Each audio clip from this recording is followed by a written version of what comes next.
अस्सलाम वालेकुम जी। Welcome back to another video. आज का जो हमारा लेक्चर है उसमें हम सीखेंगे HTML styles and text formatting. अब HTML स्टाइल्स क्या है, टेक्स्ट फॉर्मेटिंग क्या है, ये हम सारा डिटेल में सीखेंगे। अब जैसे देखें, मैंने ऑलरेडी यहाँ पर कुछ टेक्स्ट लिख दिया है और हेडिंग टैग लिखा है। हेडिंग टैग में हमने कुछ उसका टाइटल लिया है HTML styles and text formatting. अब हेडिंग 1 उसके बारे में हम ऑलरेडी पढ़ चुके हैं। नीचे देखें, मैंने यहाँ पर जो टेक्स्ट लिखा है, अब bold text, important text, italic, स्वान। अब देखें यहाँ पर जिस तरीके से हमने लिखा है वो तो न्यू लाइन पर एवरी टेक्स्ट स्टार्ट हो रही है।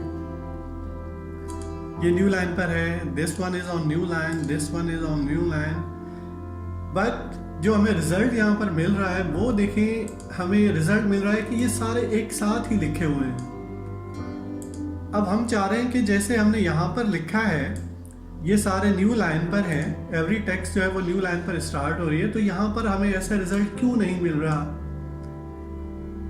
तो हम चाह रहे हैं कि यहाँ पर भी हमें बोल्ड टेक्स्ट के बाद जो इम्पोर्टेंट टेक्स्ट है वो हमारा न्यू लाइन पर स्टार्ट हो। तो उसके लिए हम क्या करेंगे, जस्ट एक हम टैग यहाँ पर स्टार्ट करेंगे जहाँ पर हमारा ये टेक्स्ट खत्म हो रहा है, बोल्ड टेक्स्ट। यहाँ पर आके हम एक टैग स्टार्ट करेंगे BR। अब ये BR को आप ब्रेक कहें या लाइन ब्रेक कहें, बोथ आर दी करेक्ट।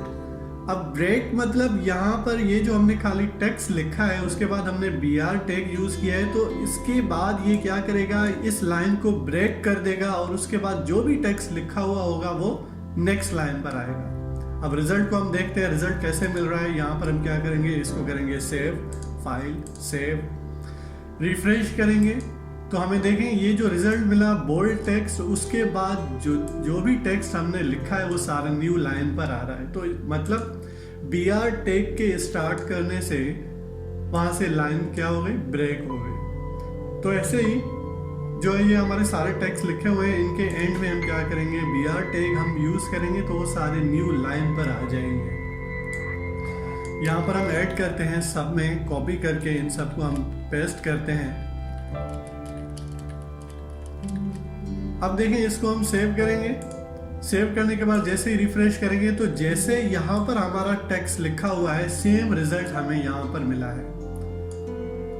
अब ये हो गई हमारी फॉर्मेटिंग। फॉर्मेटिंग जो है ये हम इस तरीके से कर रहे हैं कि हमें रिजल्ट जो मिले वो सेकंड लाइन पर, मतलब न्यू लाइन पर मिले। जो भी हम लिखेंगे हम चाह रहे हैं इसके बाद जो भी टेक्स्ट हो वो हमें न्यू लाइन पर मिले, तो हमें क्या करना पड़ेगा, हमें BR यूज करना पड़ेगा। ये बिल्कुल बेसिक्स हैं, काफ़ी और तरीके हैं न्यू लाइन पर टेक्स्ट लिखने के लिए विदाउट BR, लेकिन उनका क्या मकसद होता है, कैसे यूज होते हैं, वो हम आगे चल के अगले लेक्चर्स में हम स्टार्ट करेंगे, क्योंकि इस वक्त हम बिल्कुल बेसिक के हिसाब से चल रहे हैं। तो बेसिक यही चीज़ें हैं जो हम अप्लाई कर सकते हैं यहाँ पर हमें न्यू लाइन पर टेक्स्ट लाने के लिए।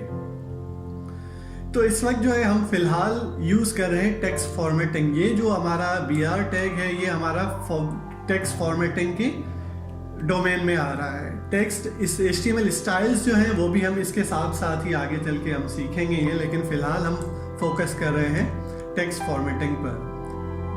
अब टेक्स्ट फॉर्मेटिंग, दूसरी क्या फॉर्मेटिंग हम कर सकते हैं, हम चाह रहे हैं कि ये जो लिखा हुआ है बोल्ड टेक्स्ट ये हमें वाकई बोल्ड नजर आए, मतलब ये जो हमारे बाकी के टेक्स्ट हैं इनसे मुख्तलिफ हो। एक टैग यूज होता है टेक्स्ट को बोल्ड करने के लिए, वो हम टैग यूज करेंगे। अब किसको बोल्ड करना है, सिर्फ ये जो लिखा हुआ है बोल्ड टेक्स्ट। तो इसके लिए हमें क्या करना पड़ेगा, आपको ऑलरेडी पता है कि HTML में हमने जो कुछ भी लिखना होता है और उस पर जो भी हमें इम्पैक्ट अप्लाई करना होता है तो उससे पहले हम टैग एलिमेंट स्टार्ट करते हैं। अब टैग एलिमेंट इसके लिए कौन सा यूज होगा, यहां पर हम टैग स्टार्ट करेंगे B ब्रैकेट ओवर, और यहां पर आके अब देखें यहां पर आके हम उसको क्या करेंगे, बोल्ड को एंड ब्रैकेट सेव करेंगे, रिफ्रेश। तो देखिए बोल्ड टेक्स्ट जो है वो हमारा अब बोल्ड नजर आ रहा है as compare to the text below from the bold text. This entire text is in normal shape except this one. अब ये क्यों है? क्योंकि हमने यहाँ पर क्या किया है, बोल्ड टैग यूज किया है। किसी भी टेक्स्ट को अगर हमें बोल्ड यूज करना होता है तो हम क्या करते हैं, बी टैग यूज करते हैं। B stands for bold. अब देखें यहाँ पर हमने क्या किया है, एंड जो किया है बोल्ड टैग को वो हमने टेक्स्ट के बाद किया है। अगर हम इसको यहाँ से डिलीट करके इसके बाद हम पेस्ट करते हैं तो भी हमारा ये चीज़ अप्लाई हो जाएगी। इसका इम्पैक्ट हमें इस पर अप्लाई नजर आएगा। सेव, रिफ्रेश, तो देखें हमें सेम रिजल्ट मिल रहा है। उसके बाद है इम्पोर्टेंट टेक्स्ट। अब देखें इम्पोर्टेंट टेक्स्ट का मकसद यहाँ पर हम चाह रहे हैं कि भाई ये टेक्स्ट हमारा इम्पोर्टेंट हो। एक टैग है जो हमने यूज किया है ऑलरेडी, बोल्ड। उसके बाद एक और टैग होता है जिसको हम कहते हैं स्ट्रॉन्ग। अब स्ट्रॉन्ग टैग हम यहाँ पर आके इम्पोर्टेंट टेक्स्ट स्ट्रॉन्ग को हम क्लोज कर रहे हैं, सेव करेंगे, रिफ्रेश। अब देखें bold text, important text, result almost आपको सेम ही मिल रहा है। अब इसका क्या मकसद है, लेकिन इसमें और इसमें थोड़ा आपको फर्क नजर आएगा अगर आप फोकस करें किसी भी आप इनमें से कैरेक्टर्स में से, तो आपको ये चीज़ें ऑलमोस्ट सेम नज़र आएंगी। अब देखें इम्पोर्टेंट हमें क्या नज़र आ रहा है, वो भी हमें बोल्ड ही नज़र आ रहा है। तो बोल्ड एंड स्ट्रॉन्ग जो है हम क्यों यूज़ करते हैं, वो टेक्स्ट को थोड़ा प्रोमिनेंट करने के लिए हम यूज़ करते हैं। बैकएंड पर थोड़ा इसका डिफरेंस होता है इन दोनों में, वो हम आगे चल के आपको इनके बारे में बताएंगे कि इनका क्या मकसद होता है जब हम SEO भी स्टार्ट करेंगे। SEO का डिफरेंट कोर्स होगा, उसमें ये काफ़ी चीज़ें आपकी क्लियर भी हो जाएंगी। जैसे आपको अगर हेडिंग्स जो हमने यूज़ की थी उसमें अगर आपको थोड़ा भी कंफ्यूजन वगैरह है तो वो भी उसमें चीज़ क्लियर हो जाएगी आपकी। उसके बाद देखें यहाँ पर टेक्स्ट है इटैलिक। अब इटैलिक टेक्स्ट जो है वो हमें इटैलिक नज़र आ नहीं रहा, जैसे हम माइक्रोसॉफ्ट वर्ड में देखते हैं या किसी और उसमें आर्टिकल वगैरह है या कहीं भी हम टेक्स्ट बुक है उसमें अगर हम कोई भी टेक्स्ट देखते हैं तो वो इटैलिक होता है। इटैलिक मतलब हम इंक्लाइन टेक्स्ट नज़र आता है कि फॉरवर्ड इंक्लाइन जो होता है उसको हम इटैलिक कहते हैं। अब यहाँ पर हम चाह रहे हैं कि ये भी हमारा टेक्स्ट जो है वो इटैलिक स्टाइल में हो, तो उसके लिए हम टैग यूज करेंगे आई। यहाँ पर आके हम आई को क्लोज करेंगे, सेव फाइल, रिफ्रेश। अब देखें इटैलिक टेक्स्ट, अब हमें उसकी फॉर्मेटिंग एज ए इटैलिक नज़र आ रही है। क्यों? क्योंकि हमने वो उसको आई टैग में यूज कर लिया है, तो वो हमें इटैलिक शेप में नज़र आ रहा है।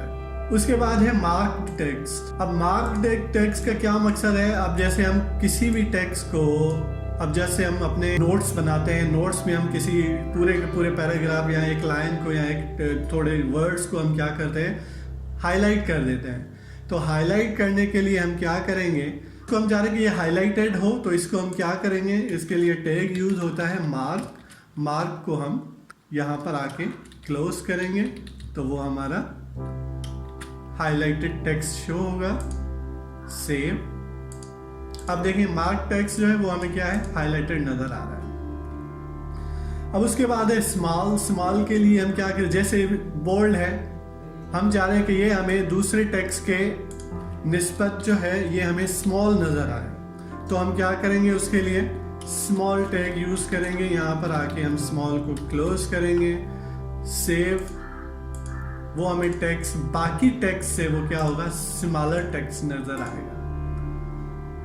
तो इनकी जरूरत कहाँ पड़ती है, ये हम पर डिपेंड करता है कि हम टेक्स्ट किस तरीके से लिख रहे हैं या उस टेक्स्ट की जो है यूजेज क्या है, कहाँ पर यूज कर रहे हैं, कहाँ पर हमें किस चीज़ को जो है हाईलाइट करना है, किस चीज़ को हमें बोल्ड शो कराना है कि ये इम्पोर्टेंट टेक्स्ट है, ये जो है इटैलिक टेक्स्ट है। इटैलिक का भी जैसे आप कोई भी कोटेशन यूज़ कर रहे हैं अपनी राइटिंग में, तो उस कोटेशन को आप चाह रहे हैं कि ये डिफरेंट नज़र आए, इटैलिक नज़र आए, तो उसको हम क्या करेंगे, इटैलिक कर देंगे।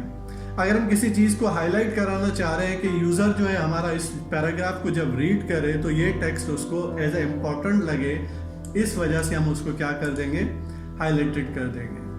अगर हम नोट्स में ही कोई चीज़ एडिशनल टेक्स्ट किसी टेक्स्ट के बारे में लिखना चाह रहे हैं, सपोज कोई पैराग्राफ है उसके बारे में हम एक्स्ट्रा इंफॉर्मेशन लिखना चाह रहे हैं, लेकिन हम चाह रहे हैं कि वो थोड़ा स्पेस जो है वो कम यूज़ करे, तो उसके लिए हम डिफरेंट तरीके से उसको हम दूसरी प्लेसमेंट दे देंगे, लेकिन हम चाह रहे हैं कि वो हमें बिल्कुल छोटा टेक्स्ट नज़र आए, तो उस छोटे टेक्स्ट को हम क्या करेंगे, स्मॉल टेक्स्ट में यूज़ करेंगे।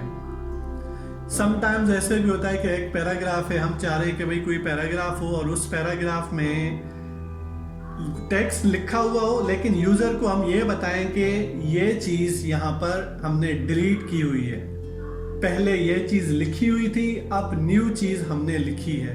तो हम चाह रहे हैं कि उसमें भी थोड़ा फ़र्क हो, तो डिलीटेड टेक्स्ट असल में वहाँ पर अवेलेबल हो, लेकिन उसके ऊपर एक लाइन नज़र आए, तो हम क्या करेंगे, उसको डिलीट टैग यूज़ करेंगे, डिलीट को क्लोज करेंगे, यहाँ पर सेव करेंगे, तो ये हमें एज अ डिलीटेड टेक्स्ट नज़र आएगा कि ये टेक्स्ट जो है ये डिलीट हो चुका है। अब मैं आपको एग्जांपल इस हिसाब से दूँ, सपोज़ आप कहीं पर ऑनलाइन अप्लाई कर रहे हैं, अब वहाँ पर डेडलाइन जो है वो 23 जनवरी जो है वो डेडलाइन है। अब सपोज़ अब 25 जनवरी हो चुकी है, लेकिन उन्होंने क्या किया है कि वो जो पास्ट डेट थी 23 जनवरी उन्होंने वो डिलीट नहीं की है, लेकिन उसको उन्होंने ऊपर से लाइन दे दी है और उन्होंने न्यू डेट भी उसके साथ ही लिखी हुई है कि 25 जनवरी और उसके ऊपर लिखा हुआ है डेट हैज़ बीन एक्सटेंडेड। तो उसमें एक यूज़र को पता चलता है कि पहले ये डेट थी और अब ये डेट है। तो इसके लिए अगर हम उसको यूज़ करना चाहें तो हम इस तरीके से हम यूज़ कर सकते हैं कि पास्ट का डेटा है जिसको हम चाह रहे हैं कि यूज़र इसको इम्पोर्टेंट ना समझे, लेकिन उसकी अवेलेबिलिटी हम चाह रहे हैं, तो हम इस तरीके से भी उसको यूज़ कर सकते हैं। डिफरेंट तरीके हैं, आप यूज़ किसी भी तरीके से कर सकते हैं। अब वो डिपेंड करता है कि आप यूज़र को उसका इंप्रेशन क्या देना चाह रहे हैं। उसके बाद जैसे अब मैंने आपको ये एग्जांपल दिया कि एक डिलीटेड टेक्स्ट है, एक हमारा इंसर्टेड टेक्स्ट है, मतलब न्यू डेट जो हमने यूज़ किया है, तो उसके लिए हम क्या करेंगे कि यूज़र को पता चले कि ये क्या है, ये नया टेक्स्ट इंसर्ट किया गया है। इंसर्ट, सेव, रिफ्रेश, तो अंडरलाइन वो चीज़ हो जाएगी कि ये चीज़ नई इंसर्ट की गई है। अब सबस्क्रिप्ट, सुपरस्क्रिप्ट टेक्स्ट ये क्या है, ये किस इनकी फॉर्मेटिंग का क्या मकसद है, ये मैं आपको थोड़ा दूसरा एग्जांपल देके समझा रहा हूँ। कैसे? अब जैसे सपोज यहाँ पर हम एक और चीज़ लिख रहे हैं H2O, सपोज H2O ब्रेक,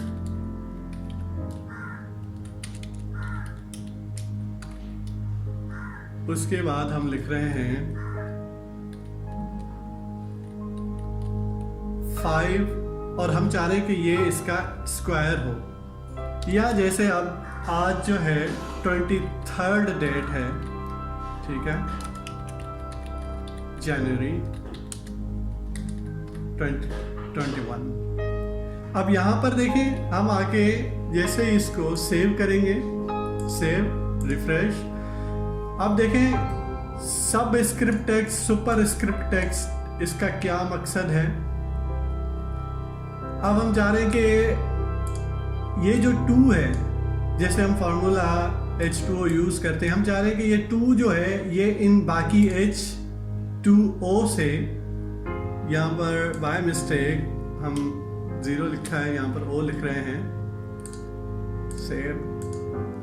अब हम चाह रहे हैं कि ये जो है ये हमारा सब टेक्स्ट हो जाए as compare to these 2 letters H and O।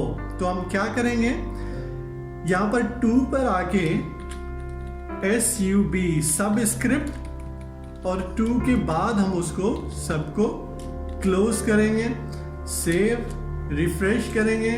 तो अब देखें ये हमारा क्या हो गया, ये text as compare to these 2 letters ये थोड़ा नीचे हो जाएगा। सब स्क्रिप्ट हम इस पर्पस के लिए यूज करते हैं। उसके बाद सुपर स्क्रिप्ट जो टेक्स्ट है वो हमारा किस लिए यूज होता है। अब जैसे देखें 23, हम चाह रहे हैं कि ये जो 3rd है ये बिल्कुल ऊपर आ जाए, जैसे फॉर्मेटिंग एक यूज होती है एक डेट की।